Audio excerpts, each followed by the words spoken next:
Hi, folks. Welcome to Hitting Mark with Harry and Mark. I'm your co-host Mark, and this is my co-host Harry. Hello. We're two idiots who love talking about things that we have no idea what we're talking about. I fucking did it. I fucking not even for comedy's sake. I did it. I got the intro, Harry. I Dude, fucking did that was pretty solid. it. We have to restart the stream. We gotta sell from now on. I think the stream intro has to be fucked up Yeah, every time. it's like whoops, I forgot to press record. Yeah, don't. For anyone who doesn't know, I I said an awful intro once, and I was like, "Man, I really hope that this doesn't, like, make it." And then 5 minutes into discussions, and I was like I had a fever dream. I was like, an epiphany on whatever topic we were talking about. He was like, "Oh, hey, Mark, one sec, the, stream's not recorded." I'm like, oh, thank God. No one can cancel me now." Anywho, enough about canceling because it doesn't exist. We hope you're doing well this week, folks. And hmm. Harry, how Yes. was your week? My week has been good. Work is slow. I actually started getting into platinum hunting again for the PlayStation. I actually just started off I believe it was one of the free games that they gave out, Just Cause 4. Oh, Yeah, it's the franchise that they just keep making sequels for, and I'll never understand why. yeah, me neither. The grappling physics are the best. I'll say it's entertaining.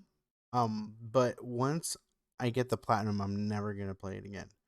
Yeah, Just like the other one that I got. It's just I'm gonna get the platinum and that's it. It's like it's like the Tomb Raider games. You play them just to play them, and if you play you play to get platinums, you get the platinum, and yeah. then that's If it. you You just plan to jump backwards 3 times to see the triangle titties, then you're done. that's it. Yeah, yeah. Oh, you were talking about the new ones. Ooh. You know what's funny? I always yap to you and our friends about like, yeah, the new Tomb Raiders are a really great fucking departure from the sex symbol, and it's about like trauma and like empowerment. And here I am talking about fucking triangle titties. God, I'm awful. I'm really fucking awful. But that's pretty cool. That's pretty cool. The last time I've had a PlayStation console.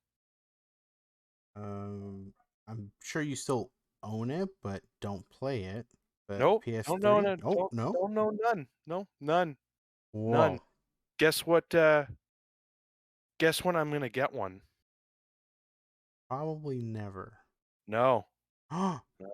Probably when Deathloop comes out. Oh, got me. Yep.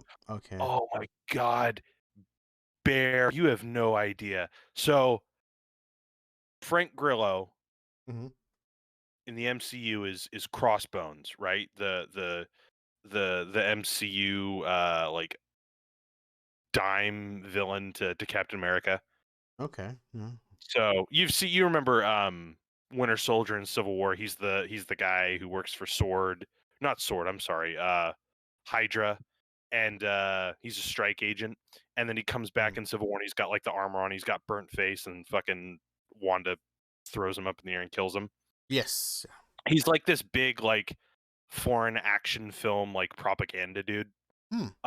and he's acted in a couple movies with Mel Gibson, and Mel Okay. Gibson and him are in this movie that is basically just fucking Deathloop. Whoa. Okay. So this guy fucking keeps getting killed every single fucking day, and the day resets, and he like builds up these skills and starts like fucking with people who've been fucking with him. I just hope I can't stress this enough, Harry. I Yeah. just hope that the main villain isn't an anti-Semite. That's all I hope. I just want them to be a normal like villain Mm-hmm. and not like a Mel Gibson level anti-Semite. That's all. That's all. That's all I want. Yeah. I'm sure. Um, I'm sure they'll deliver. yeah, yeah, hopefully, hopefully. For anyone who's interested in that movie and not fucking Deathloop, I think it's called Boss Level. Mm. It looks kind of cool. It's a little low budgety. It looks like it's got that like typical cheap action movie comedy like crap to it. So if you're interested, take a look. Um, yeah, tell us about the rest of your week, Bear. Um. Tell me. Shit. Oh, today, um, Oh, we drove sorry. around like really fancy home areas, and we're just admiring the multi-million-dollar homes. We're like, whoa, we'd never be able to live here. Not yet. Not yet. Not yet. But that's about my week so far. How about yours? How has your week been? It's been good. I've been getting into like the most old manish of hobbies. So my girlfriend got Oh, me a compressor and one of my friends got me an airbrush. So I'm mm, getting into like mini painting dope. and I love fucking like ship painting. Like not fucking those old ass World War II like, oh, look at the battle scenery from the USS Arizona. Like no. I like fucking science fiction shit. hmm I am so immediately angry that there is a very small variety of like science fiction craft models other than like Gundam. But so I just got the 1:1000 ratio USS Enterprise Oh. from the the Discovery era. Mm-hmm. And I gotta say this shit fucking slaps. It's huge, like absolutely ginormous. There's so much detail to it. Um, and for those of you who say that the classic is better, y'all can eat my ass because like the design of this ship is so goddamn cool. And I think what a lot of people uh got unattracted. Wait, what Mm-hmm. turned a Mm-hmm. lot of people off in the Kelvin verse is how like organic looking it is, the Enterprise. But this model, like, I think takes all of the look and feel of the Enterprise and just gives it a slightly more modern finish. Like everything's Okay. like kind of crushed down a little bit. The nacelles are swept back. Anyway, besides the point, I like the continuity because like the nacelles, the little wing parts, if you know what the Enterprise looks like, it looks like it's Yeah. got like two wings and then two swept back like engines. The nacelles look exactly like the Enterprise from one of the other prequel series in the early 2000s. So I like that little bit of continuity and shit. Um, and since I'm a fucking noob at painting, I got all these fucking things I'm learning to do, like water slide decals and airbrushing and fucking undershading and all that shit. So you're probably gonna hear me gush about how shitty my model's gonna look in like a month and a half if I can Mm, even start painting. that's fine. Yeah, yeah. I'm sure for first time doing it, it'll look decent. Harry, Huh? don't be so fucking supportive. I hate it. I Okay. absolutely hate it. No, I'm You're kidding. gonna do fantastic. God damn. Out of all the people, for some reason, I can't disappoint you. I could disappoint anyone else. I could disappoint my parents. I could disappoint my employers. But when it comes to you, I'm just like, God. Um, God, we're moving on because I don't want to disappoint you. No. I actually just started playing Prey again. Oh, The good. 2017 game, not the fucking 2006 Forgotten the Ways of Your Ancestors game. Okay. So God, I talk so much about arcane related shit. I got to play like Animal Crossing or something. Um, when I first played this, I really loved it. I loved some of the open sandbox nature of the game. I loved like Mm-hmm. one of the things that always attracts me to immersive sims. This goes to show you I don't know what I'm talking about Uh, because I don't know how to explain an immersive sim. Um, Essentially, it's like think of a think of an arc. mm-hmm. So you start in one area and you're meant to get to one other area, except instead of being completely linear, there's branching. I don't want to say branching. Uh, because you ultimately get to the exact same place that you're supposed to be in the end. There's no like, there's typically no like, you pick the light side or the dark side, or like, oh, you killed the Jarl or shit like that. But like, Yeah. one of the things that I enjoy is you're given, particularly with Arcane Studios, you're given a probably not anymore just because they keep copy and pasting powers, but you get a wide variety of powers and skills, and the maps and levels are made so that you're meant to tinker with your abilities. It's not like uh, an RPG necessarily, where you're playing the role of someone and you have to like use diplomacy or shit like that. It's more like the mechanics of combat and stealth typically are what immersive sims do a lot, Mm-hmm. where you have an issue, you have a problem, you have a target, you have an area, and there's never one way to go about it. And Prey does that like perfectly. You can hack a terminal, you can like lift something if you're strong enough to like to get through an area that's blocked by like a heavy object. you Mm-hmm. can you can fucking morph into a coffee mug and just jump through like a little service corridor to get to the area. Like, that's one of the things that I genuinely like about the game. Mm, okay. Upon playing it, I think a third time for me now, I think the difficulty has been like heavily nerfed. I'm playing like survival mode, Yeah. and like I'm halfway through the game and I've essentially become a fucking living god.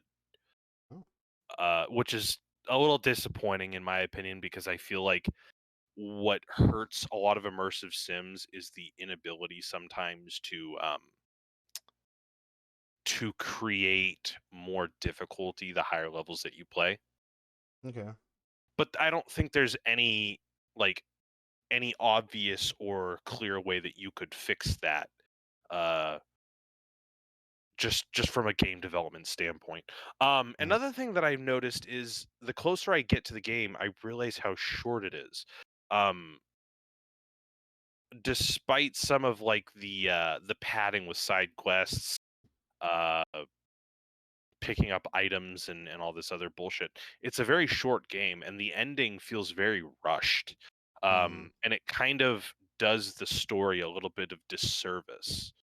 For anyone Mm. who doesn't know, Prey is basically an alternate reality or an alternate future where uh, JFK doesn't die, the Soviet Union and the United States partner up in the space age, except they like run into a an extraterrestrial uh, consciousness called the Typhon. Uh, a corporation fucking essentially buys what is their version of the International Space Station and turns it into like a luxury research and development center. And you play a character whose memory has been wiped. The whole memory thing and the implantation of memories and the taking out of memories is a very prominent thing in the game. But the I don't think the story really addresses that in a very important way. Uh, there's a lot of themes of like identity. If you don't remember who you are you the person that you were before? Mm. And are the choices that you make based on who you were before? Are they based on who you are now? That kind of bullshit. I don't feel like Yeah. they leapt hard enough into it, and I feel like the ending. I won't spoil that part, but I do feel like the ending kind of uh is a little mixed, I think, in response and how it was handled.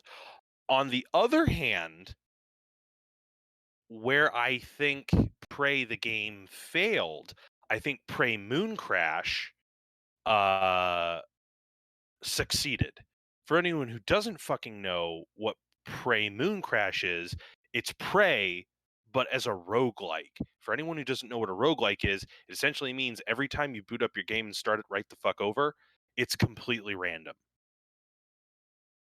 Uh Playing Prey, it is still very linear. It's like you go into an area, you're exploring, you're getting resources, you're killing shit, and then you're going into the next room and you're doing multiple stuff. With Prey Moon Crash, you're doing all that, but resources, enemies, um, hazardous locations, all of those are completely random. Hmm. Uh, which I think makes me feel like uh, they really kind of prototyped Deathloop with Prey Moon Crash. You have like a couple characters.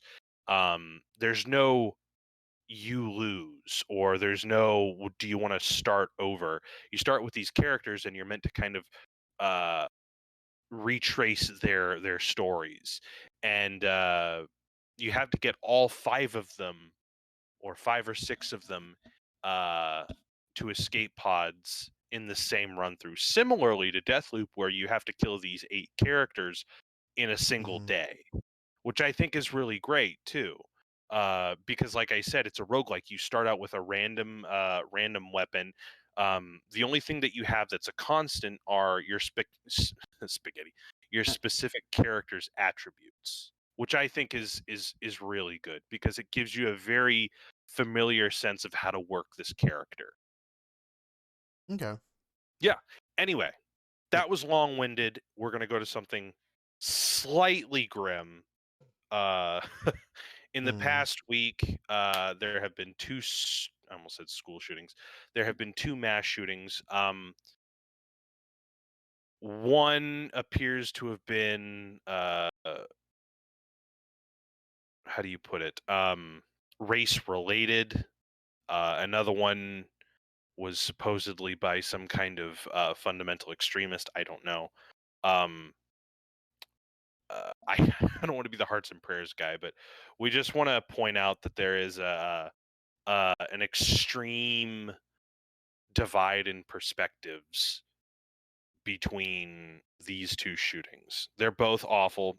They're both perpetrated by 2 terrible people. Um, but one of them just had a bad day, and another quotation marks. This is not. If anyone takes this and just runs with it, I want you all to know the bad day part is in quotations, air quotes. If you can see my fingers going up and down, one of them had a bad day, and another one is the prime example of why the Muslim ban, as it was called, would have been a good idea. Just a complete utter hypocrisy in the media that's going on, specifically with groups like OAN, Fox, Newsmax, who are quick to point out that the first guy, didn't kill these people on the basis of race, and he's just a kid who had a really bad day, and then the other guy who's, I believe, of Syrian descent is he's a religious fundamental extremist, and this proves Trump's point. No. So I just want to say fuck you. Okay, these are 2 awful instances perpetrated by 2 awful people. uh Look up the fucking nuance for yourself. Okay, don't fucking equate these 2 differently. That being said, let's go on to something nice. Is it? No, let's go on to something nice, Harry. Let's go on to I something was nice. like, is it gonna be nice? Because let's get it out of the way now. Uh, Yeah. our review of the Snyder Justice League. Snyder League. Schneider League. The So Justice Stack.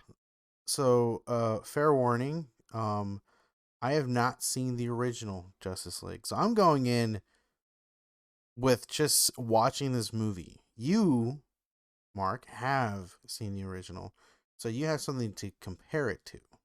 Oh Um, boy, do I. so I guess I can get my small, quick review out of the way, and Hey, then hey, yours is important, I'm and I not saying talk it's not way important. too much for you to just shit on your own thing. Let me No, shit on your ideas for you, okay? okay, perfect. There you go. Um, so just right off the bat, their music choices were very, very questionable. Mm, I just, it just threw me off every single time. I know our group of friends had a running joke about uh Wonder Woman's like theme. Yeah. Yeah.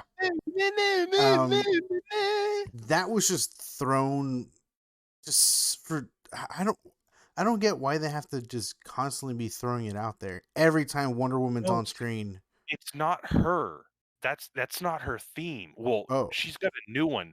She's got the stereotypical Greek choral, like, voice thing going on. So okay. there's that one, which, like, sounds stereotypically Greek or, like, Mhm. mythological, and then there's, like, the "Eh, Yeah. the singing Yeah. that they do, and they do it Okay. every fucking time she's on the screen. Yeah, and that so the music, especially like the Wonder Woman thing, theme song, and then just other choices that just completely threw me off. It's just like, wait, why do they decide this song fit this point of the story? I don't get it. Another thing, and I'm pretty sure it's small, and everyone else would probably ignore it, but um, just letting me know if there's a big chunk of time Mhm. being like, like, okay, it's 3 months later or 5 months later, like Yeah. it, at the very beginning, after the whole Superman thing and his scream waking up all the mother boxes or whatever, mother cubes thingies, um Mm. it just all of a sudden just pans over like this giant mountain range, and then it follows this person. I was like, oh, I wonder who this person is. I mean, it can't be any of the people that were there with Superman, because it's Yeah. like somewhere else, like maybe it's another one of those cube things that just started reacting weird. Maybe it's another person that's gonna join the Justice League. No, it's Batman for some fucking weird reason in Iceland or wherever the fuck he's at. And Yeah. it's like, and that's the other thing. They never explain where the fuck they're at. Like, the only Yeah. reason I knew they're in Chernobyl is because I know Chernobyl. Like, I know that Yeah. location. But the thing is, if I didn't, I would have been like, where the fuck are they? It's like, why don't you just put in fucking white lettering at the bottom of the screen where the fuck everyone's at? It's Yeah. just Oh, yeah. the whole Aquaman location. Okay, I get it. It's in the middle of the fucking ocean. I get it. The Wonder Woman, island thing. Just, it has a name. Just put the name Themyscira, down there. Exactly.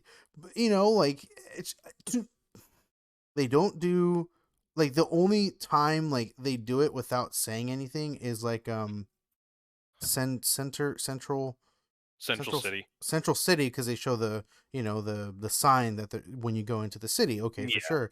Gotham City, you can kind of guess, and then Metropolis you can kind of guess. But for the most part, like, other places just doesn't, like, put a name so we know where the fuck they're at. And See, then go ahead. if I can real quick, Yeah, one of yeah. the things I think is really effective Hmm. is signposting like that. Yeah. Because I remember watching, I don't know why I'm on the Civil War thing today, but when we watched Civil War, Hmm. um, they did this thing, and it was kind of obnoxious at first, and I didn't really understand why they were doing it. But it was for one bit where the entire screen would be plastered with, like, Vienna, Mali, like, the entire screen would have for like 2 seconds the name of the location they were at.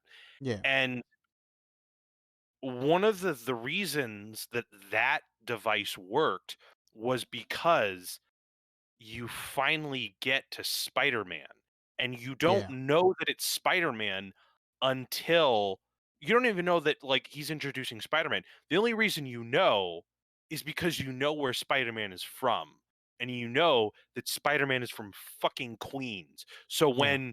when he says, "Oh, I got someone in mind," or Natasha says, "Who do you got in mind?" The next scene is Queens, and it's in the biggest fucking bold white you can see, Yeah. and then everyone in the theater was like, "Oh, fuck yeah, Spider-Man!" So I Right. think that buildup works in a way that Hmm.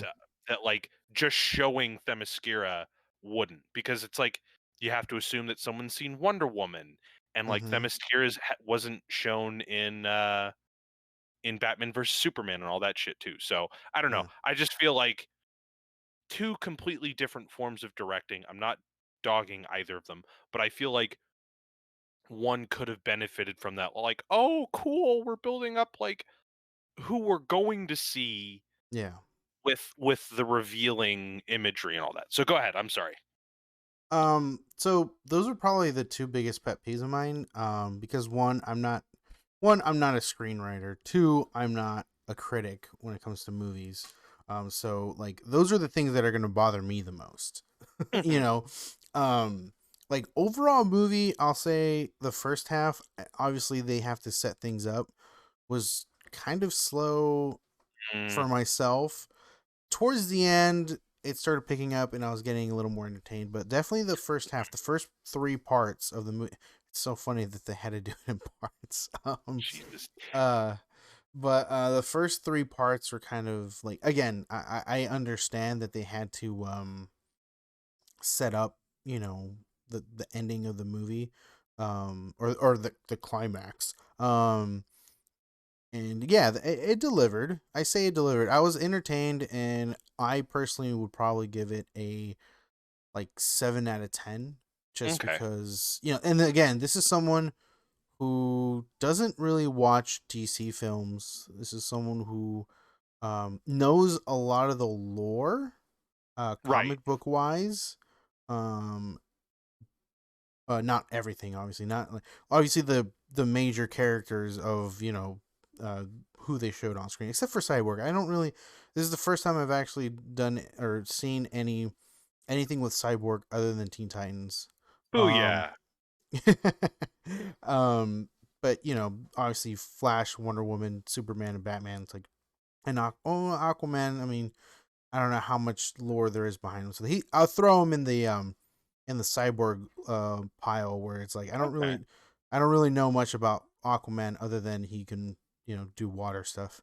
But Batman who You can do water stuff. he can do water Dude, stuff. we got a strong Amazonian. We got the last Krypton. We got the smartest man on the planet. We got the fastest man in the world. What can you do, Aquaman? I do water stuff. Fucking But yeah, oh like so Harry. it's like Wonder Woman, Batman, Superman, and then Flash is kind of he's fast. Yeah, yeah. So it's That's like putting it mildly. yeah, and so and that's my position, and yeah, it was good. It was good. The 4 hours, like, I don't know if it needed to be 4 hours. I think there's a little bit of too much slow mo. That maybe could have been cut back to not have it be four Yeah. hours. Um, and I think without the slow-mo, uh, uh, Snyder's Justice League would probably be a good brisk 15 minutes long. mhm, mhm. Mhm. Mhm. But yeah, it my review for it is it's all right. It's a good superhero movie. And like, would I recommend it to people? I'm like, if you're a Marvel fan, maybe not. Um, because you're being thrown into a completely different universe with completely different characters. Yeah. Like, definitely not a first time. Like, don't, like, if you haven't seen anything before, like Man of Steel, Batman vs Superman, any fucking other Batman movie where you learn his origin and shit, um, or the Woman movie. I mean, I actually never saw the original Wonder Woman or Aquaman before this. So, Okay. I like, again, I know their somewhat of their backstory, so I didn't need to watch the movies. But if it's someone who hasn't seen the movies and doesn't know the backstory, like, they'd be like, "Who the fuck is like, who are these people?" So Yeah. yeah, like, definitely, you would have to build up to that movie and watch everything beforehand, which It's yeah, it's difficult yeah, to it's say kind of the least. difficult when it comes to these things. Like, it's like the Yeah, I mean Marvel's the same way, like where you kind of like there's sometimes where like big Avenger movies where like if you don't see anything beforehand, it's kind of like you're kind of thrown into this movie. But it seems like they're more entertaining in a sense where you don't have to watch too many of the other movies to Right. know there's something going on, or them explaining things, or yeah, Hmm. like I have no idea what happened in like the Wonder Woman movie. They didn't hint in anything of what happened before. Thank God for that too. In the Aquaman, like I don't know what the fuck happened. Like they didn't really hint to anything, but Hmm. it is what it is. But yeah, it 7 out of 10. I think that's as much as I need to say about that movie. 5 out of 7. Not bad, Harry. Mm. All right. So, I have two things to say. Mm-hmm. Mm-hmm. As I mentioned, like 10 seconds before we started the podcast, I am Yeah. gonna have to eat my words a bit. Nope. Um, I stand by what I say, where the movie is the same. Uh, but I will do my best to add context to what I mean. Mm-hmm. Uh, when we were talking about The Stand a couple weeks ago, Yeah. and I kept talking about like how it didn't feel like it was getting the overall story. Like they knew the plot beat, but they didn't quite understand like the context behind them and what made those points important. So it just felt like these characters had to do this or had to do that. Mm. Um this tangent is going somewhere, I promise. In the 70s, The Stand was released. It was released edited, minus Okay. 400 pages.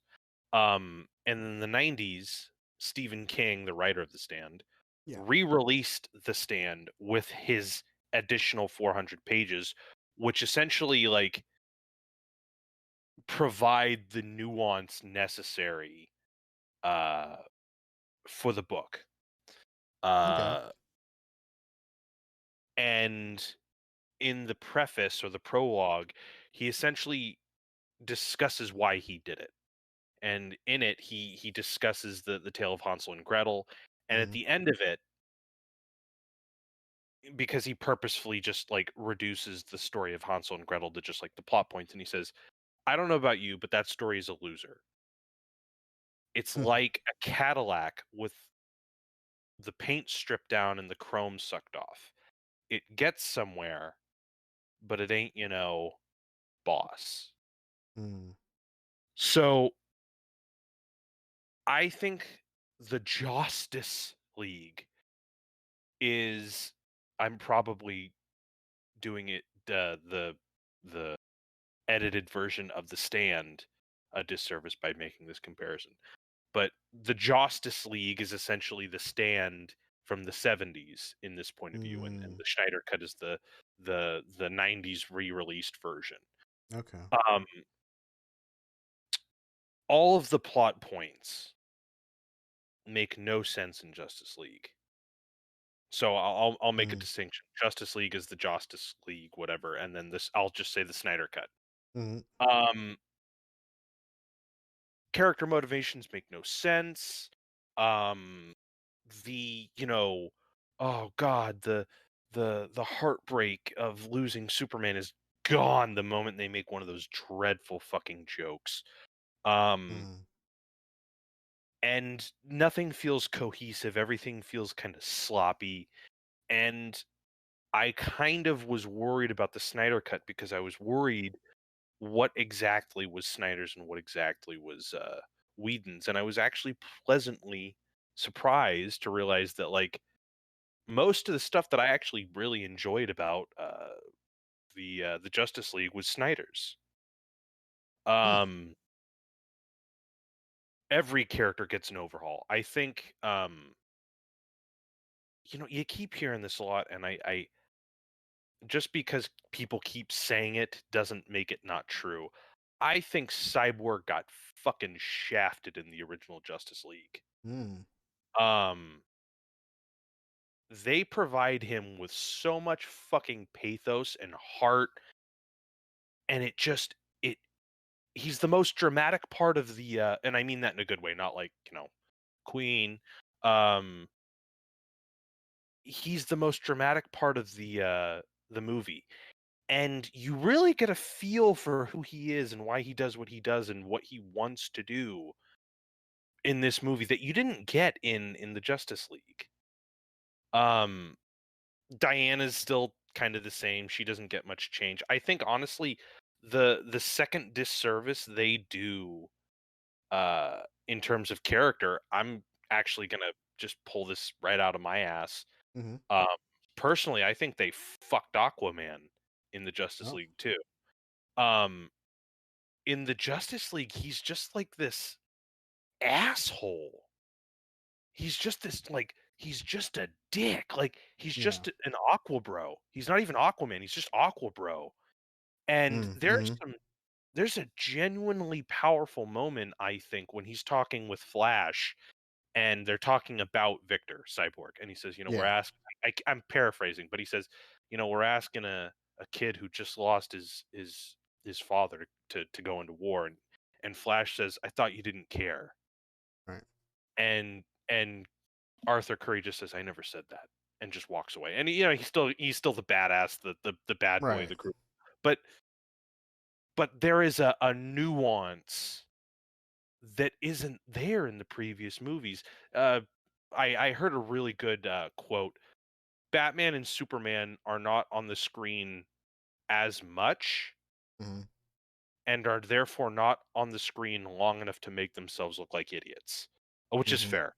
Um, I liked Ben Affleck's portrayal as Bruce Wayne. Yeah. I'm not the biggest fan of like his Batman really, but I Hmm. like the seething like anger underneath that he tends to do a lot of, and it really works, and I don't really know where he channels it from, but it makes me like really worried for him at times. Let's see. I was gonna say, I You think it's because of just how bad the DC movies have been, and he to just him. to him that he just channels it through his character of like, this is why Grizzly Batman's so pissed off because you fucking ruined DC. Yeah. Oh yeah. Um Barry Allen, they tone the annoying down so much and he gets a Oh. really great fucking he's given shit. Let me save these Russian people from Hmm. dying. It's like, "Oh, hey, I'm actually an integral part of the end battle. Yeah. And if it's not for what I do, he essentially the Justice League fucks up, they fail. And he Right. essentially rips through the fucking speed force and goes back in time just enough to prevent the death of everyone. Yeah. Um which is fucking cool. Hmm. I think the rule of cool really applies. It's one of the more like zanier scenes in Yeah. all of Justice League, the Snyder cut. And this entire time, I'm fucking thinking to myself, like, how could they cut some of the more important shit? Like, I don't get it. Like, this, the sense of scale, the sense of stakes. Hmm. Like, there's none of that in the Justice League. What essentially happens is fucking Superman's dead. They don't explain, or at least not well, why the mother boxes are just calling to Steppenwolf and why he's all of a sudden here. And why all of a sudden he can just fucking go in and out of the Amazonian location and of the Atlantean location, but for somehow can't fucking find the human box, their human mother box. And then like the fucking team just like fights. I don't know how to explain it. It's like what I was saying before. It's like there are pages missing from this book. Yeah. Instead of like 5 chapters where it's like, oh, Wonder Woman and the Flash and Arthur, they both did like a cool combo and they like like you get it. Like there's Yeah. detail missing because when I see the Justice League, I think it's a fucking uh, it's a picture book. It's a fucking Mm. picture book compared to the Snyder cut. It it's a bad movie, and it's a bad movie partly because of the bad tone. It's a bad movie because it's it reminds me of a movie written in 2008 and 2009 during the fucking writer's strike when all these fucking scab assholes had to fucking come up and figure out how to write these shit movies, and they just had so many fucking plot holes in them. Hmm. Now, I'm not a fan of like the color saturation Snyder usually does. That being said, like I think that this is him, I think at his most like commercially appealing. You either like 300 or you don't. I think time has only been less kind to Watchmen, even though I still kind of enjoy it. It does miss the point of what the comic was about. Sucker Punch, I think, is a little problematic. Um, what else? And I've never cared for the visual quality or even the direction of where they go with these DC movies. But this is him, I think, at his, like I said, at his most commercially appealing. Like he's toned down some of like the super dark imagery. He's toned down a lot of like the dreariness. Even though, like you were saying, like the music choice is Hmm. somehow fittingly Zack Schneider and still completely out of pocket. Say what you will about Danny Elfman, I fucking hate the fact that they bring in the Batman theme, and I hate that they like butcher the John Williams Superman score. Yeah.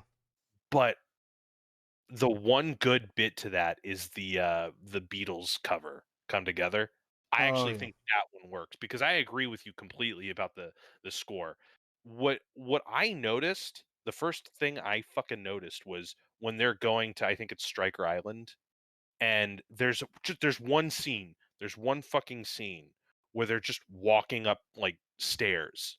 It's like it's literally 10 seconds of them just like going to the location, walking upstairs, and there's just like this fucking heavy Prince of Persia 2 bullshit like in it in it in it in it in it in it in it, and it doesn't work. I don't think it works in any way whatsoever. I think only a fraction of Danny Elfman's bit actually worked as like a Justice League-esque sound. Hmm. Um, but there's too much like singing and slow-mo music going on in the Snyder cut, really, in my opinion. Yeah. Um, I will give uh Justice League a little bit of credit because I'm going to go into the length. Okay. Um, there is a perfect 2 hour and 50-minute movie in there somewhere. Yeah. I mean, I mean, like great, like absolutely, like even better 2 hour and 50-minute movie in there. You get rid of the fucking the nightmare scene in the end, or Mm. or you just intersperse it throughout the entire movie as like quick little like nightmares that he actually has. Okay, Yeah. but if it has to be gone, it's fucking gone. You get rid of that bullshit Martian Manhunter scene Hmm. in the middle. Spoiler fucking alert. Martian Manhunter impersonates Martha Kent and persuades Lois Lane to just move on. And it's the weirdest fucking scene. It doesn't belong there. The bit where in the end Martian Manhunter comes back and he's like, "Hey, I really like the work that you're doing. Keep it up." That's fine. Um, but there are scenes like you were saying, slow mo, cut half that shit. Um, but I noticed what was more important uh, is that I watched some of the scenes that are kind of like shot for shot between the Justice League and the Snyder Cut, and I honestly think the Justice League is edited more tightly, Mm. which is something that I think the movie needed a little bit. Just like in a 4 hour movie, if you take almost every fucking scene in the Snyder cut and cut off a couple fucking seconds at one point, or like trim each scene by a couple seconds, it'll be a lot fucking tighter. Like a lot tighter. Um, that is not to say that the overall editing and shot composition of the Justice League is better. It's fucking not. I'm just saying there's a bit of like a I think there's the editing still isn't good, but it's still Yeah. better than the Snyder cut because I think the Snyder cut is a little indulgent. Mhm. That Mhm. being said, he has the fucking right to be. He got the one chance that no other filmmaker on the fucking planet's got to make, or that's gotten, and he could be as indulgent as he wants. And I'm glad Mhm. that I'm reviewing this movie saying it's too indulgent than the studio interfered and like you know Right. made the Justice League. Oh wait, um, there is like one pet peeve I got in the Snyder cut, and Mhm. it has to do with the Martha Kent Johns asking Lois to move on because it's really kind of fucked up if you think about it. So this is like it's like it's like 2.5 hours into the movie, and she Mhm. she gets a visit from alien Martha Kent, and she's like, "Move on," and they're gonna revive Superman.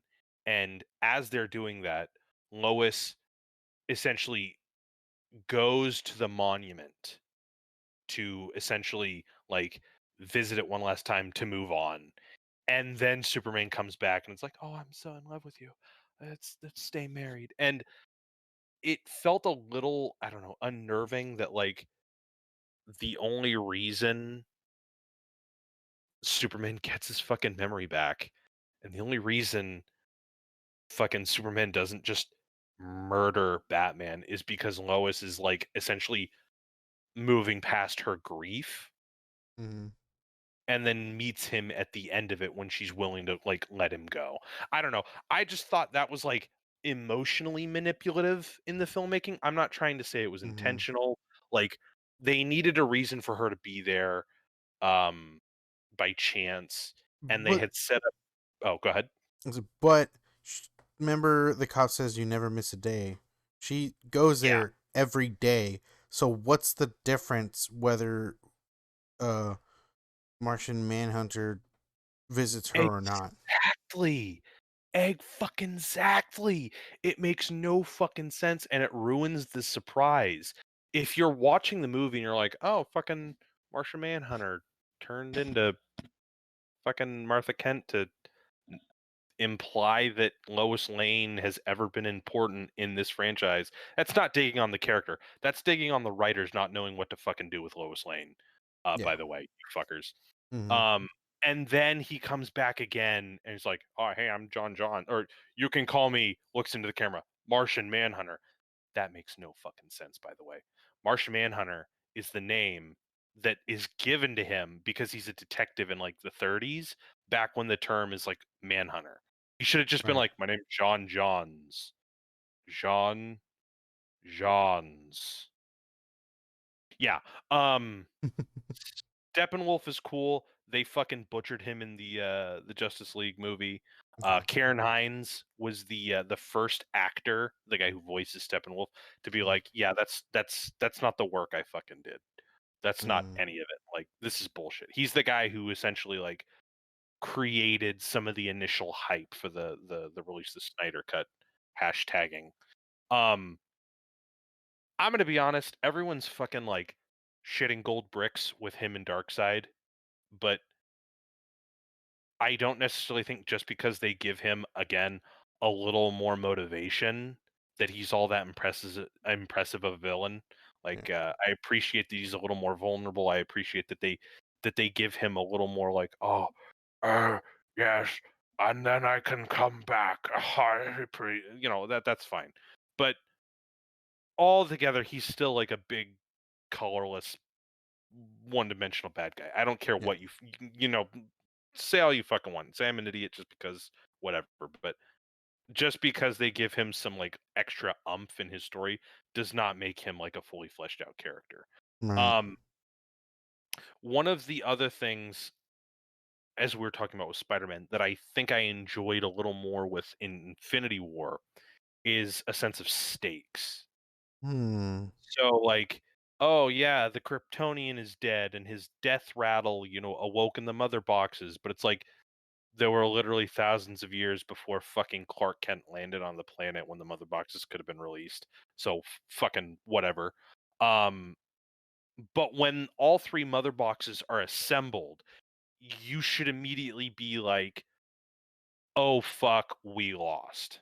Right.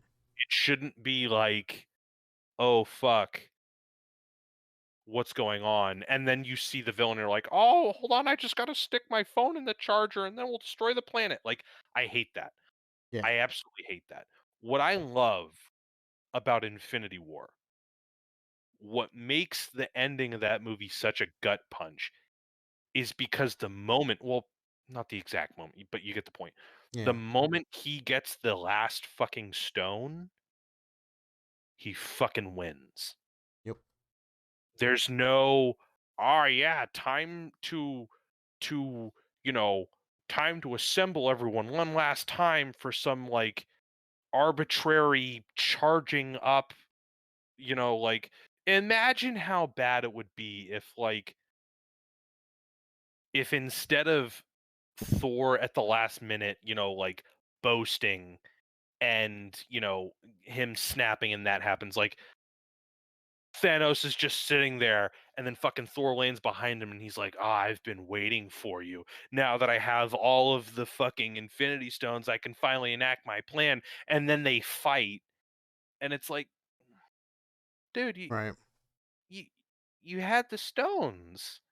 And that's what he does. Like, he has the stones and he wins immediately. It's not like there's no charging up, there's no monologue, there's nothing, and I think that's great. That's one of the well, there are a million fucking problems I still have with the Snyder Cut, but it's Mhm. stuff like that I think that doesn't quite work for me too. Is Yeah. that a sense of, like, scale and stakes are still kind of sapped from the story a little bit. Yeah, Darkseid sucks. I don't care. You Yeah. can you can you can try to Thanos him up as much as possible, but I think, Thanos cornered the market on the genocidal dickhead, Hmm. and you would have to do so much more or go in a completely different direction to make me care about fucking Darkseid. I don't care. I absolutely don't care. Yeah, and it seems like Darkseid is he just wants to like rule. Like Yeah, he it's wants that that death note equation. yeah, it's that generic like I want to be the most powerful. Where like Thanos didn't have that. He didn't Yeah, want to be the most powerful. He just had a vision of like this universe has too many like living yeah. things. I need to cut everything in half for the Thanos, sake of yeah, the universe. So like yeah. he was fighting for something he believed in and he got it, right? And, like obviously it's not, it wasn't good, but in the end like he fought for something he believed in. He got it and Yeah, I there's another thing too that God, I'm I feel bad that we're talking about, like, what's actually a very solid movie, but we're comparing it to Infinity War. yeah, fair But I think enough. what what what works is the fact that I think, Thanos is the main character. He's the protagonist in Yeah. Infinity War. It Mhm. doesn't matter if he's the bad guy. It doesn't matter that, that the story is about the Avengers and all that shit. He's the main Right. character. He Mhm. has he has the goal, he has the trials, and he Mhm. has the resolution. And I think whether or not you like him is not the point. He's a fully fleshed out character with goals, pathos, all that good stuff. He's wrong. He's unable to see the cracks in his armor, the cracks, well, the big fucking fault lines in his Yeah. ideology. But he's so egotistical, but so wrapped up in his own messiah complex that he's unwilling to see another way, and Mhm. he's willing to kill half the universe to do it. And I think that is fleshed out in the 2.5-hour movie. Now, Mhm. granted, we've only seen Darkseid for a couple minutes. Yeah. um they could do something really impressive with him, but to be fair, I haven't really seen media or heard of any like comic book that really like makes Darkseid a multi-layered villain the way that Infinity War did to Thanos to the mainstream. Yeah. Um, oh man, I mean, more notes is I like that they talked about the lanterns, like, yes. and like it's I don't know, like, again, it goes to people who know like DC lore, right? Like, it's not Hmm. like the I don't know when that movie came out with fucking Ryan Reynolds. Oh God, Like, no. Yeah, yeah, like, I don't know, like, there's nothing in there that's gonna be like it's not like they're gonna ask him to come do, Green Lantern for that. They're gonna be like, he's gonna be like, nah, dude, I'm fucking Deadpool. Fuck that. Like you will not be able to pay me enough to fucking come in and do fucking Green I could Lantern. see that. Yeah. It's Oh like, yeah, I it, agree. and it's like, so it's like it's cool, that you mention it. Like there's like, was it what's his name? Stephen Wolf. I like no. I like that. Go Stefan Fool. Stephen Fool was saying that he's like, oh, there's no lanterns or No Kryptonians. Kryptonians, It's like, no lanterns. yeah, it's like, so what? I don't understand. Like, are like Kryptonians like these beings that, like, I don't know. Like, that's what I'm saying. Like, I'm just so Yeah. confused, like, with that. Um, and I don't know. I guess I'm coming with like seeing what they've done with Superman and Batman. Like, there's no. I'm just. I think personally, it's just I've seen too much Batman and Superman, and if I see one more Batman and Superman like movie, I need it to be different. And this just didn't If really if hit I that. may, Yeah, go for it. I don't think it's that you've seen enough of them. I just think you haven't seen the kind that you want. Because I Uh like Superman, mhm. but there is a and don't get me wrong, I love Henry Cavill. You know, Mhm. the Mhm. biceps make me swoon. He's handsome. Performance is a tad wooden, but I would probably attribute that to direction. Yeah. But there is like this messiah complex like that they imbue in him that I'm just not attracted to. Yeah. And it doesn't work. Like I get that like in the real world as the people around the Man of Steel would probably put it like yeah, there probably would be people who would have like discourse on whether or not he's like a god or whether you would want like a fucking alien handling homeland security and shit like that. Yeah. But like I think the idea of two Jewish immigrant writers creating a story about essentially a refugee coming Mhm. to this planet and trying to carve out something for himself and forge his own Mhm. identity, but all the while just caring about people. I think that's way better. There's so much shit in Man of Steel, if I can shit on it for a moment, where it's Yeah. like and Man of Steel and Batman vs Superman, where it's like, does he even like save people because he cares? Like, Right. I I spent the longest time, like, being the defender of the whole Jonathan Kent dying thing. "Oh, you know, he died so that he wouldn't, fucking." I can't even explain it now. I had to do fucking mental gymnastics to, like because I wanted to like this movie because it was like, yeah, and the Yeah. more and more I watched it, the more and more I realized, like, you're just like I don't wanna be that guy who's like, "No, you didn't make Superman the way I wanted it." But, Mhm. like, I do think there are some qualities that you have to consider when making Superman. Yeah. And if you wanted mm, and I don't think the whole Messiah complex thing works. And I'm Yeah. glad, with the exception of that one fucking cross symbolism bit when he's in Atmosphere in Justice League, Yeah. that they didn't do too much of that. Mhm. Um, one of my favorite scenes one of my favorite fucking scenes in all of Batman versus Superman has nothing to do with Batman or anything. It's that bit in the end where a whole bunch of people are crying and they're all standing around Superman's monument. It says, um, what does it say? It says, if you seek him, only look around, and some like beautiful music is swelling. And I'm like, that shit's powerful. That's the kind of thing that I like. Like, but the movie was almost completely antithetical to what that was. Mm. Like, the best thing about Superman is that he inspires other people to do good. Like, the whole boring ass like Spider-Man bit every time Spider-Man is in a movie, he's getting his ass whooped by fucking Venom, Doc Ock, Green Goblin, the fucking anus monster, and Mm-hmm. like some fucking like random New Yorker throws a bottle can at him, and they're like, "Oh, you mess with one New Yorker, you mess with all of us." Like Yeah. that works. It's kind of annoying, but like that's Superman. Yeah. He's not the fucking god who just protects people because it's like his realm or because he read fucking Sophocles. Mm. Plato, that's probably better. He protects people because he genuinely cares. And that's what hurts is because it's like this Superman just literally probably likens himself to a god. Yeah.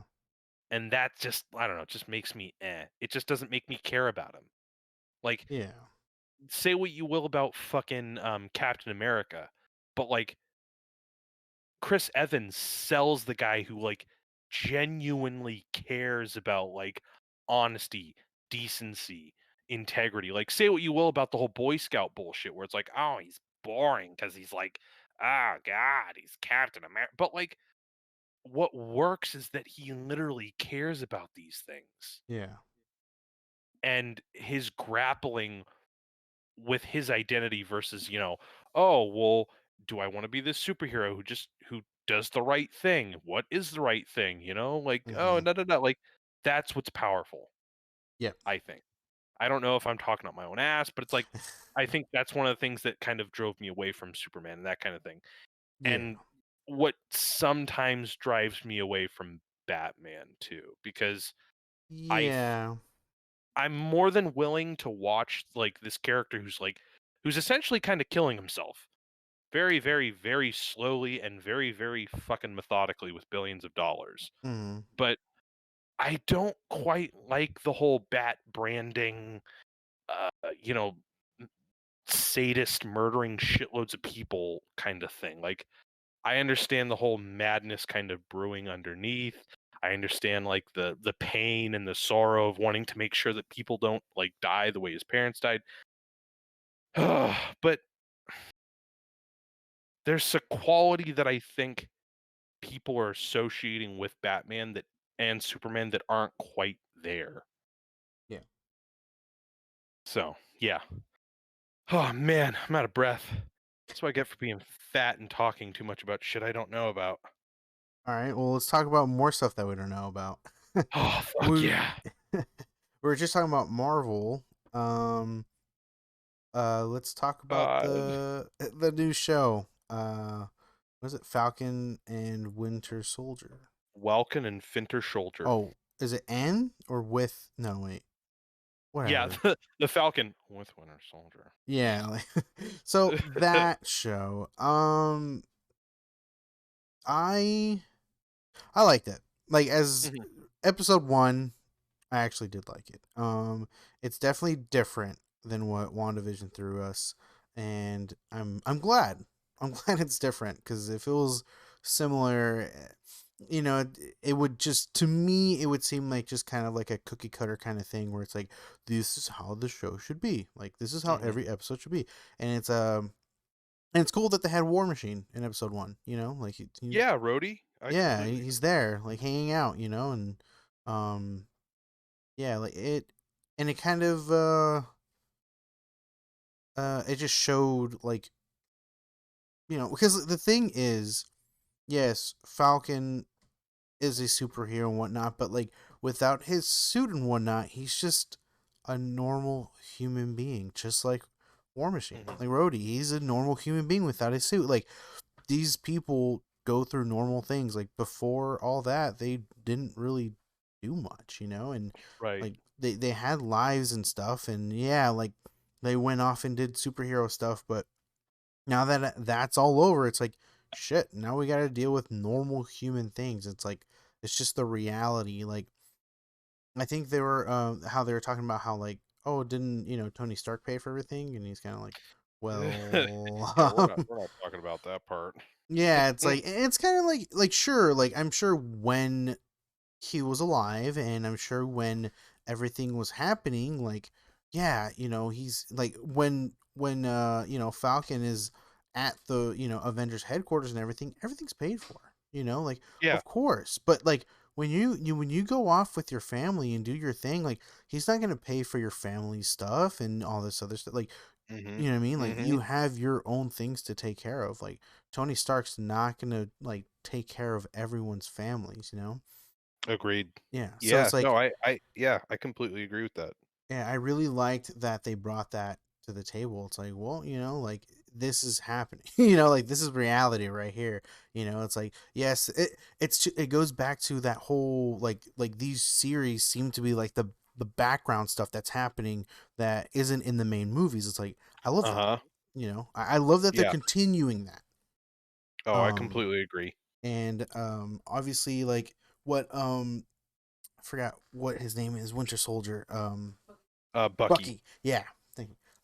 Bucky's side where he's going through, he's trying to amend what he's gone through, and all that. And then, Oh, yeah. again, it's a reality that people that what he did like is still there, He still Mm, has to face it every single day, and like it's something like in the background that you might not see in a main movie, but it's fantastic to see in a side story. Like this is something like you would read like a side story, like a book or a yes. comic or whatever. I love that they made a series about it because it's like, and it's cool that they put both of them together because I'm sure if you did a full series of just Bucky, it wouldn't be 6 episodes. And same thing with Falcon, it wouldn't be 6 episodes. It's great that they're doing their own thing right now. They're separate, But and I'm yeah. sure down the road in the series they're going to come together and do stuff. But it's like it's still great that they're separated right now. They're doing their own thing, showing what they're going through post end game, and then they finally, I'm sure they get together and do stuff. But it's like I love that they're continuing that background stuff that Mhm. WandaVision kind of did to set up whatever's coming up in the future. And that's my take. I completely agree. I absolutely agree with what you're saying. Um, I two things that really struck out to me were Mm-hmm. or struck me right off the bat, and I'll get to, like, a chronological review, Okay. was, 1, I love that the beginning of the fucking series Mm-hmm. is Falcon, Sam Wilson, literally jumping out of a plane, fucking chopper hopping Mm-hmm. to catch someone. All of this, I mean, in that universe, there's a degree of skill involved in being a fucking Avenger. Like, Yeah. he's pretty fucking good at what he does. Yeah. Agreed. And he's this cool badass character, and then he can't get a bank loan. Yep. Like that I think is a really great, and I think that was intentional because that was Mm-hmm. less than like a 20-minute thing where it's like he's doing all this badass shit, he's a great Avenger, da da da, and then it hits him that it's like even of an Avenger can't get a bank loan Yeah. for his sister. And another one, Winter Soldier is my favorite MCU film, and one of the Mm-hmm. things that I think uh the MCU has always had a trouble with is theme songs. Mm. Um that being said, the Winter Soldier like Terminator like eerie like theme song is my personal favorite theme song, I think, Mm. of any character in the MCU so far. They got like a little harpsichord thing for Doctor Strange. They got, the classic rock and roll stuff for the Guardians. They got like Mm-hmm. AC/DC for fucking Iron Man and shit like that. Yeah. They have the solemn trumpets for Cap, but it's like other than that, they're like Thor. Thor doesn't even have a fucking theme song. Like Yeah. Loki doesn't have a theme song. Thanos has one, but it's like it's so subtle that you can't even really like see it or hear it or perceive it. I mean, Right. um, but Bucky's is like, or at least the Winter Soldiers. Let me put it that way. The Winter Soldier theme Mm-hmm. is so fucking recognizable, and I can tell you how it's so fucking recognizable because they use it in this episode. They use it in this episode to remind the viewer that no matter what Bucky does, he'll never be able to escape the Winter Soldier. Mm-hmm. The bit when he's sitting down in the restaurant with Yori, Yeah. and Yori talks about his dead son. Awkward, the guy that Bucky killed, but he doesn't know. He walks out, and the camera zooms in on Bucky's face, and you can faintly hear the Winter Soldier theme. That's a I didn't. testament to how fucking powerful it is. I didn't catch that, but You fucking oh yeah. god, are But you even I'll a fan? right.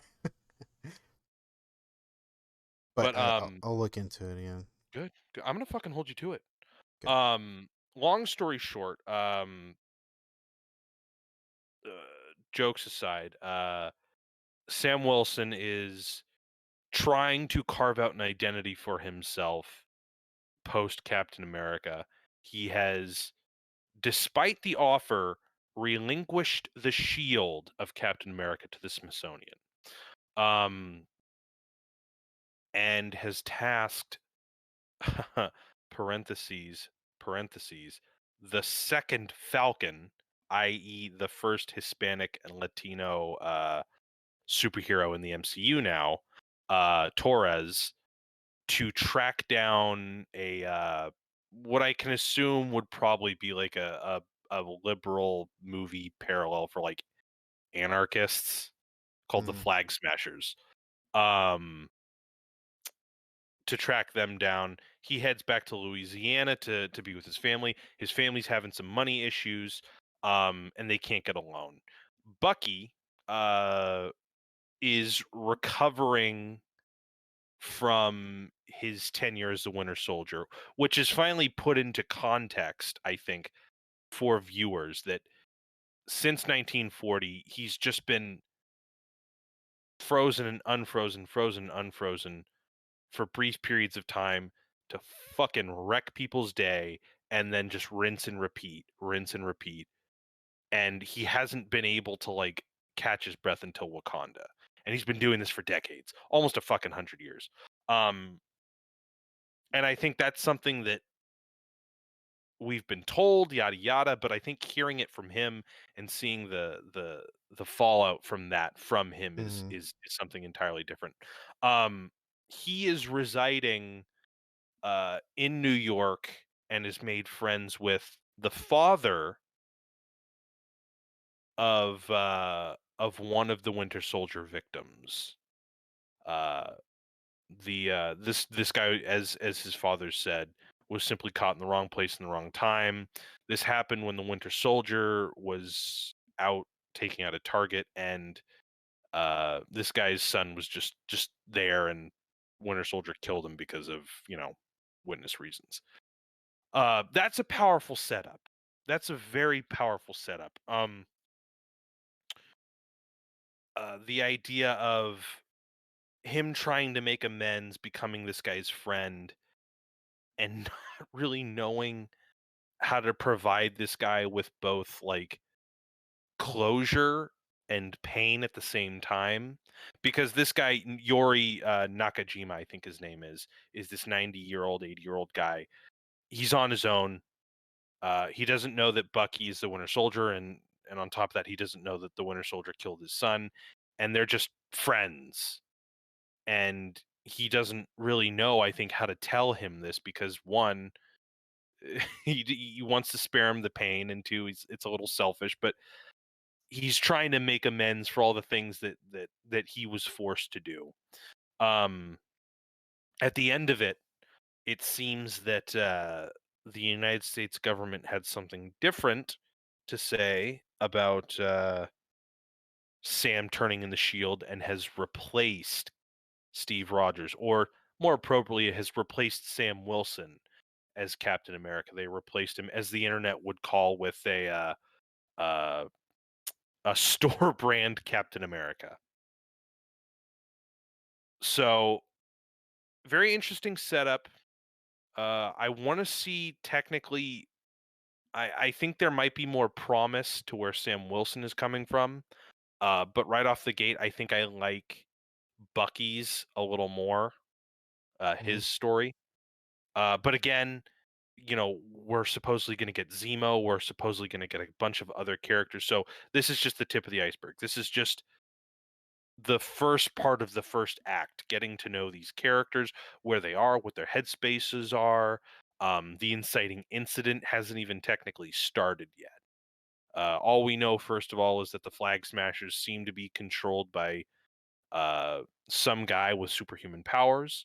And then on top of that, the United States government has now created a new Captain America, Mm. which is probably going to piss off Sam Wilson pretty hard. So I'm interested in seeing where they go with that. I mean, that could be the reason why they get together, because I'm sure Yeah. Bucky would not be okay with some random person taking, Captain America's spot, and then obviously Sam being like, "Dude, I gave up the position so no one can have it," kind Yeah. of thing.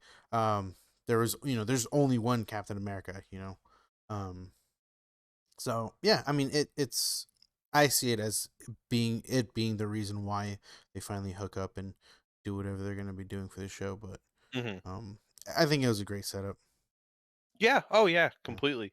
Now, when you said the WandaVision formula wouldn't work on Falcon Winter Soldier, I Hmm. immediately thought of Sam Wilson and Bucky in like Chips, or like, or just just some bullshit 80s show, just like, ah, hey man, we're closed, whatever. No, but quick question: Hmm. is Steve Rogers dead, or is he still alive? Because I think the very nature of Torres Hmm. posing that little conspiracy theory was meant to have us think like, oh, is he alive? Is he dead? Because we just have a couple theories of it right now, Hmm. but like right after that, we have his, what I can imagine is like his memoriam. Yeah, I mean, I would, because well, the thing is, at the end of Endgame, let me try to remember how it goes. Once he goes through the teleporter thing, they think he's something went wrong and whatever. Obviously, he was just chilling there in the bench and I whatnot. am. Yeah, but I don't think he's dead. I think they kind of were just like, oh yeah, something went wrong, but Rada Rada, Captain America forever, and they kind of did the thing, and I'm sure Captain America is probably still alive somewhere, but Hmm. they don't want, what I mean. They're just gonna they're not gonna bring him in. He's gonna be doing his thing by himself, not being bothered by anyone. That's my Just doing theory. Steve Rogers things. Yeah, he's just hanging out and really old now. Yeah. So. I I I wonder if they will go for it. But Mm-hmm. Bring in Steve Rogers Professor X. being It sounds good. you motherfucker. Yeah, he's heading Shield now for some reason. No. But what ends up happening when Cap becomes old is he ends up heading Shield and kind of becoming the thing that he hates. Like Mm. the authoritarian. And I'm not gonna lie, I don't think I don't think the MCU franchise could take that. Mm-hmm. I don't think they've set up their franchise to be that gut punchy. Like they of course they've set up to be gut punchy with like a couple backstabs here and there, but But the idea of Cap becoming like head of Shield and being kind of like the thing that he like is diametrically becoming the thing that he's technically diametrically opposed to actually also leads into Hydra Cap, Yeah. which is something that I don't think would transfer well. You know, we just Mm. got done with Endgame with the most beautiful fucking moment in all of the MCU where it's like you zoom in on the house and they're dancing and they kiss and he has the happy ending finally. And for that to be the end of his story is I think appropriate for Hmm. the MCU Yeah. and not, you know, him just taking over Shield and just the last bit of his performance is him being a bad guy. Not a bad guy, but a dick. Yeah. So I wouldn't mind seeing him again. Um, I have to admit the capacity in which we would see him in would be a little like cash grabby. Um, if they wanted to do dickhead like Steve Rogers, I think that would be interesting, but they would have to do a lot for it to work. And Yeah, they I would can see have to that. give us a lot more time in between Endgame. I know it's been a long time for him, but they would have to give us even more time in between Endgame and everything else. Yeah. Yeah. So, I mean, yeah, fair enough.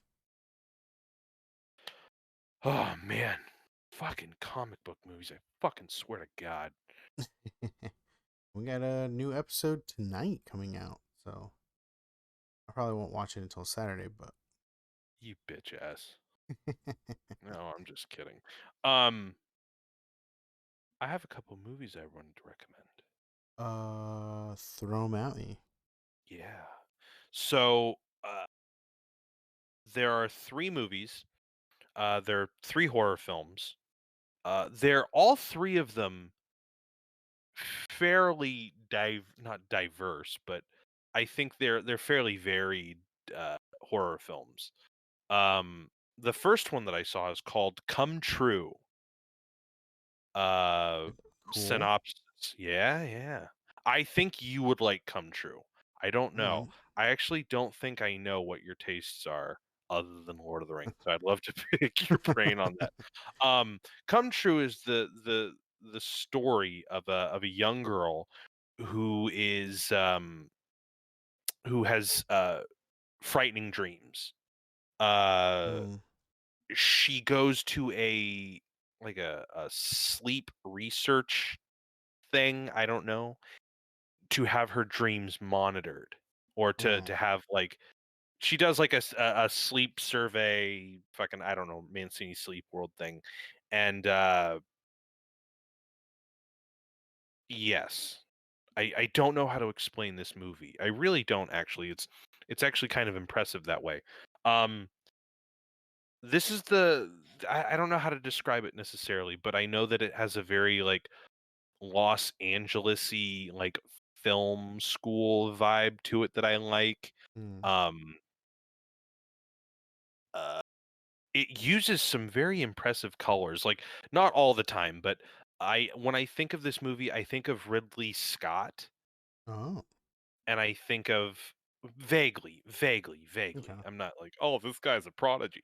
No, but he uses a lot of, like, muted blues, and the first time I've ever seen it work in a movie, like a neon muted purple in some scenes, and it's fucking gorgeous. Mm. That's not even the part though that gets me. What's really fascinating is the dream sequences. I'm going to describe one of them, and I'm going to describe it poorly. Uh, the dream sequence is nothing but gray and black Oh. with like an artificial lighting, and all it is the camera, our first person view moving forward through like these collections of like eerie, unsettling images and the occasional like frantic movement creating a jump scare, but not like cheap jump scare. Um all of it leading to this being, this black shrouded being with white eyes. Mm. Um The movie isn't entirely scary. I'd like to point that out, but it is Okay. immensely unsettling, and it has such an eerie tone in its crafting that I'm very impressed with. Um, Very interested to get your opinion on it one of these days. If you're interested, give it a watch. Anyone out there who's listening, give it a watch. Um, the music is pretty good. The Hmm. acting is solid. The main character, man, she is. I don't know how good of an actor she is, but she knows how to make herself look like absolute dog shit. And then in the next scene, like, oh hey, what's going on, guys? Like that's a testament to like. I don't know if they did makeup to make her look fucking exhausted, or if her ass like stayed up 3 days before filming, but like she plays the part fairly well. Okay. The second movie is The Empty Man, and I don't know why I preface this with like a tangent because I talk no matter what. Um, but The Empty Man was a movie made by Fox or produced by Fox Hmm. before they got the ears. Okay. Um, if you haven't heard of The Empty Man, there's a really fascinating story as to why. Um, The Empty Man got an abnormally large budget for a first time director. Huh. The guy actually wrote and directed it, which is fascinating. Um, it got a larger than life budget. It's 2 hours and 20 minutes. Huh. Um, and it has a couple solid actors in it, a couple solid bit parts in it. Um, and of one of the boldest things is the title screen doesn't start for like 25 fucking minutes. um, so the story behind this is that Fox literally just funded this movie. They just Mm. threw a fucking check at this guy and was like, "Hey, make this movie." He made it, and it was unfucking touched by Fox. Oh And the yeah. execs were like, "Hey, yeah, let's fucking make this movie. Let's advertise it. Let's get it out there." The Fox got the bunny ears or the mouse ears, and all of those execs that were supporting this guy were just gone at the drop of a hat, like Hmm. gone. And the Disney execs like essentially chopped this movie up, did a screening of it, and apparently, so the execs didn't like the 2-hour movie, and they did a screening for that, and then they chopped it down to an hour and a half. And apparently, the screening actually performed worse. So they're like, you know what? Fuck it, we're just gonna release this movie. But they did next to no promotion for it. The trailer was cut Yeah. a week before the movie's release, and the Wow. movie was in theaters for a fucking day. Huh. Yeah. So, um, Empty Man. Uh, Empty man. it's not like one of those like God, I'm saying like too much today. It is not one of those run of the mill horrors where you've got a bunch of teens and they're like, Mm. "Oh, what did you do? You summoned it. Oh, you had so much to live." Like there's a teen summoning monster kind of hook, but it all follows this one adult character. Um None of the tropey high school stuff exists in this movie in that capacity. Um Really great kind of investigative horror film. There's one scene in this movie that freaks me the fuck out. Mm. And I'm gonna take it out of context, okay? Okay. Uh, the Empty Man is not just a being; it's kind of like an entity. Uh, and there's this really interesting bit in the first couple of minutes of the movie when one character sees this black veiled figure out in this snowstorm.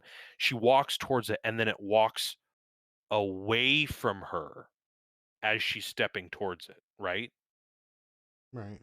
A good 10 seconds pass.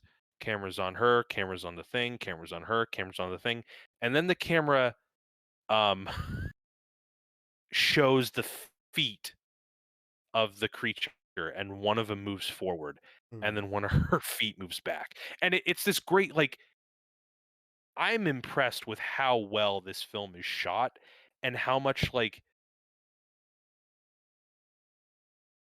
is done on the camera for one-time director. The guy who directed this essentially was like the behind the scenes producer, or the behind the scenes guy Mhm. for like a bunch of directors, and he studied under David Fincher, and you can see a lot of his like um kind of frenetic quick cuts attitude in there, and it's pretty good. So anyway, back to the point. The same thing is done midway through the movie. Our main character is somewhere in the middle of nowhere. Sees kind of like a procession, like a dance around this flame, and then the flame just disappears. And the next thing he sees is this group of like 50, 60 people in this group across a river just staring at him. Hmm. And he walks one step closer and they take a step back. Cameras on him, cameras on them, him, them. 5 seconds go by, and then in unison, you see 60 people take one step forward. I'm describing this terribly. It has a great sense of suspense. Oh. And at the end of it, he makes a smart decision because he's like, "Oh yeah, fuck no, fuck this," and runs away. Um, it's a bit of a head trip in the end. Um, I really like the premise. I like the acting. It's got a great sense of tension. Fun stuff. Watch it. Alright. The third one Mm. is The Vigil. The Vigil. Okay. Uh, The Vigil is about a lapsed Hasidic Jew who is hired by a friend to be a shomer. A shomer, I actually didn't know this until the movie. I knew what a shiba was, but I didn't know what Mhm. the vigil or the shomer were. A shomer is like a person who sits and presides over the deceased during the evening or the night to make sure that the body is safe, Oh. protected from evil. Shiva is essentially a procession for the living. It's like a wake. You gather with family for remembrance of the dead, and then in the evening, the the vigil, accompanied by the shoima, is the procession for the dead. Um, it is 90 minutes. Uh, this is one of those horror movies that I actually wish was longer, but this young man um goes to this household.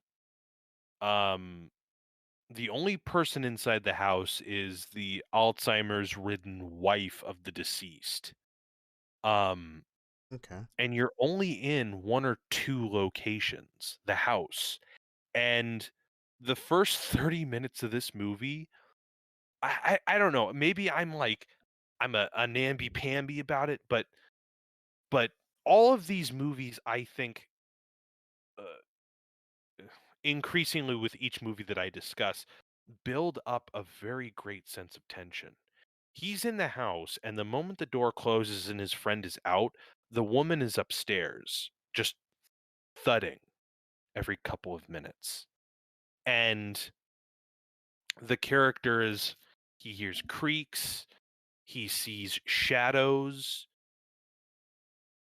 and the guy fucks with you, the director. He fucks with you on such a level because you're expecting things. The way he Mm. sets up the camera, he'll set it up so that the character is like off center.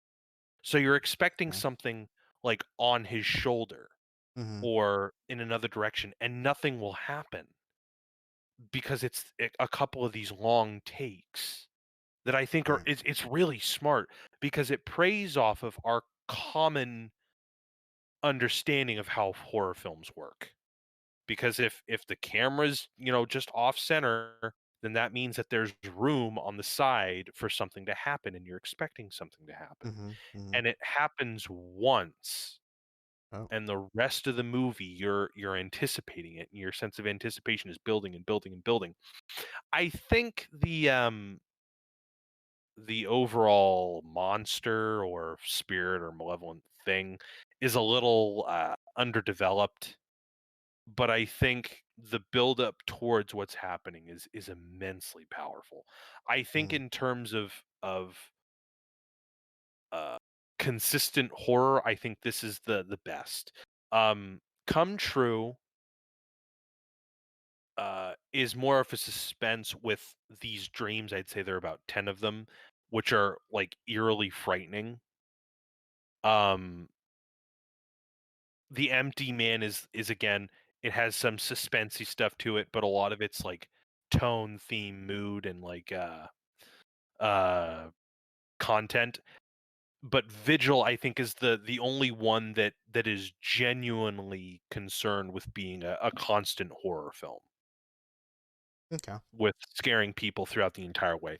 All three of them generate horror, fear, and unnerving tension throughout the entire time. But I think the Vigil is the only one that really tries to frighten you as much as it can for what it can. Bless So you. yeah, I have these three. I watched them. I enjoyed it, them, and I recommend them to my friend Harry.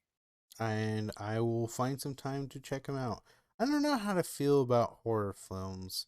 They remind me of spicy food. Um, You mean and they wake you up in the night with bad acid reflux? yeah, like in the sense of like I don't like I'll eat spicy food, right? I'll eat it. I can care less, but like I don't purposely go out of my way to have spicy food, if that makes sense. Right. Or like Okay. horror films, like I'll sit down and watch a horror film. Like I can appreciate a good horror film, but like I it just seems that kind of genre where I don't go out of my way to watch a horror film. Um Agreed. Agreed. yeah.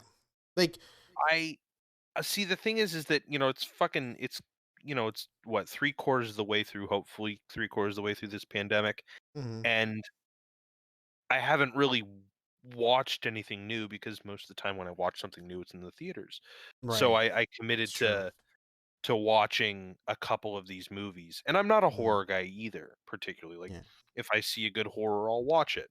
But these were some solid films. Mm, I think Empty Man is probably the best filmed in general, but I think mm, Vigil is probably the scariest. okay. And Come True, I think, is probably the most like, not artsy, but uh Visually stimulating. experimental. Yeah, there we go. Yes, yes. Yeah. That's cool. Si, senor. And I definitely recommend them. If you're interested, you definitely don't have to. You could just look at the trailers and probably get the same from those. Okay. Yeah, I mean, I'm sure I'll find some downtime and check them out. Good, good, good, good. Yeah. Fucking hold you to it, motherfucker. um. Well, that was basically everything that was on our list to talk about. Is there anything else that's rumbling, tumbling in your mind that you want to talk about? You're my friend. Mm. Mm-hmm. In your mind. Mhm. Mhm. Mhm. I think that's it. All right. Last thing, the only thing that's tumbling in my brain right now is there's a new Magic set, and they brought back masterpieces. Um, Ooh. And so the theme of the set is basically think of like Harry Potter, like no, sorry, not Harry Potter. Think of Hogwarts. So there's like I don't really know the story yet, but it's basically like a wizard school. Yeah, basically. So there's a school of wizardry, and basically there's a bunch of planeswalkers as teachers. Um, and That's fucking cool. Yeah. And so yeah, so they're bringing back masterpieces for specific spells, and the artwork is fucking fantastic, and I love it. And my wallet is crying already, uh, depending on what cards I'm looking at to buy. I got you.